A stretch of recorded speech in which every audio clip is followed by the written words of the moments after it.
আপনি কি কখনো ভেবে দেখেছেন আপনার খামারের শখের গরুগুলো কেন ঘন ঘন এত অসুস্থ হয়? শখের গরুগুলো ধীরে ধীরে দিন দিন অসুস্থ হয় কেন?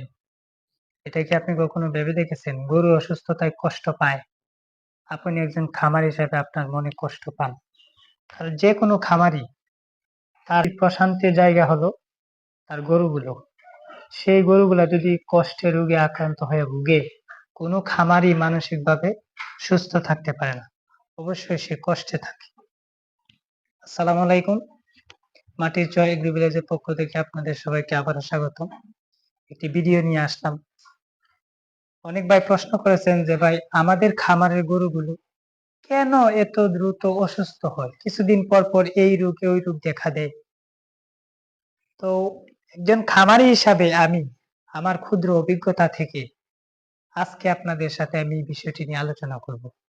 কেন গরুগুলো এত তাড়াতাড়ি অসুস্থ হয়? বিভিন্ন প্রকার ভাইরাসজনিত রোগ যেমন এফএমডি, এলএসডি এর মতো ভয়াবহ রোগ কেন খামারে কিছুদিন পর পর দেখা দেয়? হাজারো চিকিৎসা করেন কিন্তু খামার থেকে রোগ সরাতেই পারছেন না। তো এর মূল কারণটি যেটা হলো সে হলো মূলত খামারগুলো ভালোভাবে পরিষ্কার রাখেন না।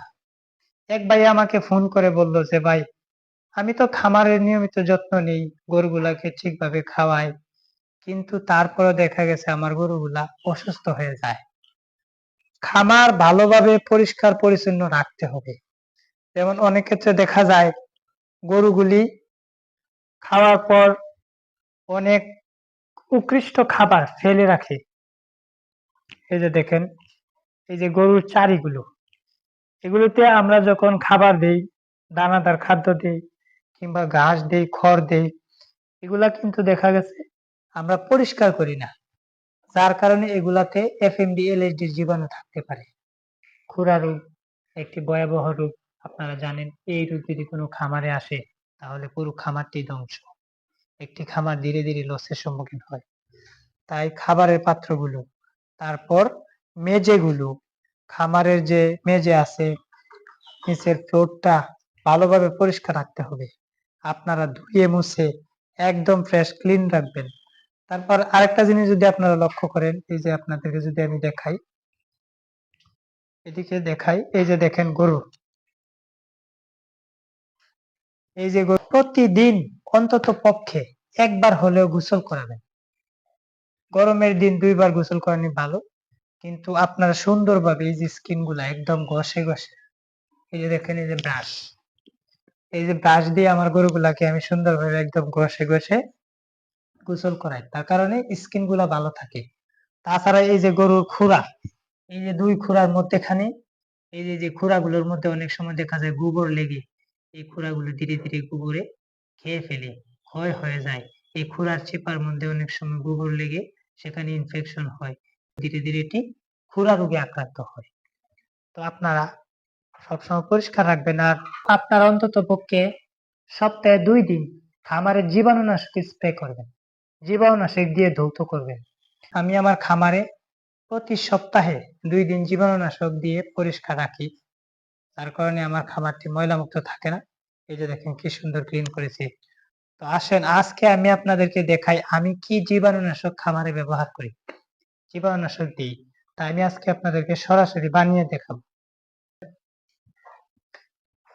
বালতির মধ্যে এই যে কিছু পানি নিলাম, এই যে এটার মধ্যে গরম পানি আছে। এরপর আমি সেখানে এই যে আমার ওষুধের সেলফ, এটার মধ্যে জীবাণুনাশক, এছাড়া প্রয়োজনীয় একটি খামারের যাবতীয় যা ওষুধ আছে ইনশাল্লাহ আমি রাখার চেষ্টা করি। এই যে জীবাণুনাশক হিসেবে আমি যেটা দেবো, এই যে এটাতে আছে পটাশ, এই যে দেখেন পটাশ।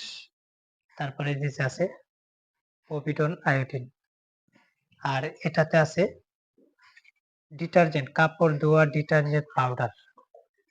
চলেন এগুলো আমরা পানিতে গুলাই, গুলায় তারপর খামারের মধ্যে আমরা স্প্রে করব। এই যে এটাতে কিছু পরিমাণ পানি আছে, এটাতে আমি একটা পরিমাণে পটাশ দেব। এই যে পটাশ দিলাম। আর এই যে এটা পভিডন আয়োডিন, এটা জীবাণুনাশক হিসেবে খুব ভালো কাজ করে। এটা আপনার যেকোনো ভেটেরিনারি ফার্মেসিতে পাবেন। এটার মূল্য মাত্র ৳৫০। এই যে এটা আমি এই চিপি দিয়ে ২ চিপি পরিমাণে দেব। তারপর আরেকটা উপাদান যেটা দেব সেটা হলো কাপড় ধোয়ার ডিটারজেন্ট পাউডার। এই যে এটা ১ মুষ্টি পরিমাণে দিলাম। এই পাউডারটা খামারের যত ময়লা জীবাণু আছে সবকিছু একদম পরিষ্কার করে ধুয়ে মুছে জীবাণু মেরে ফেলবে। তারপর এটাতে আমি এই যে গরম পানিগুলো মিশাবো। তারপর এগুলাকে ভালোভাবে গুলিয়ে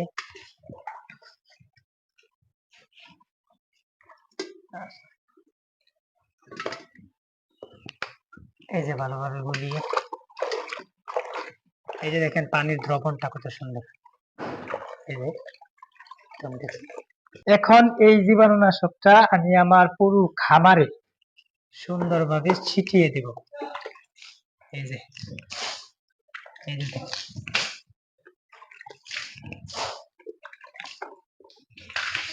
একদম সারা খামারে ভালোভাবে ছিটিয়ে। এরপর যে কাজটা আপনারা গুরুত্ব সহকারে করবেন, এই যে গরুর খুরা, এই যে এই খুরাতে সুন্দরভাবে প্রত্যেকটি খুরাগুলো এভাবে সুন্দরভাবে ভিজিয়ে দিবেন।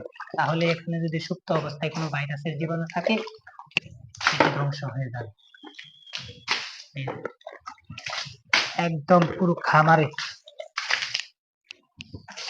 দিয়ে দেব। আর এটা আপনারা দিবেন মূলত গরুর খামার ধৌত করা, গোসল করানো সবকিছুর পর, যাতে এই পানিগুলো ধুয়ে বাহিরে না যায়। আপনারা যদি গোসল করানোর আগে দেন তাহলে তো গোসল করা পানির সাথে ধুয়ে বাইরে চলে যাবে জীবাণুনাশকের কাজ। এগুলো কাজ করতে মূলত অন্তত পক্ষে ৩-৪ ঘন্টা সময় তো লাগে। আপনি যদি এই পদ্ধতি লাইফ টাইম ফলো করেন, আপনার শখের খামারটি থাকবে রোগমুক্ত, আপনার গরুগুলো থাকবে সুস্থ। এই প্রত্যেকটি জায়গাতে আপনি দিয়ে দেবেন। হ্যাঁ, শেষ জীবাণুনাশক করা শেষ হয়ে গেল। সর্বশেষে একটি কথা বলবো, খামারটি আপনার, শখের গরুগুলো আপনার। এত কষ্ট করে এত শখ করে এই গরুগুলার পেছনে দিন দিন আপনি শ্রম দিচ্ছেন, তাদেরকে খাওয়াচ্ছেন, লালন পালন করছেন, কিন্তু দেখা গেছে আপনার একটু অযত্নে অবহেলার কারণে এই গরুগুলো ধীরে ধীরে অসুস্থ হয়, বিভিন্ন ভাইরাস জনিত ব্যাকটেরিয়া জনিত রোগে আক্রান্ত হয়। আর এই ভাইরাস আর ব্যাকটেরিয়া এই আবর্জনা, জীবাণু এবং এই অপরিষ্কার স্থানের মধ্যে সুপ্ত অবস্থায় থাকে।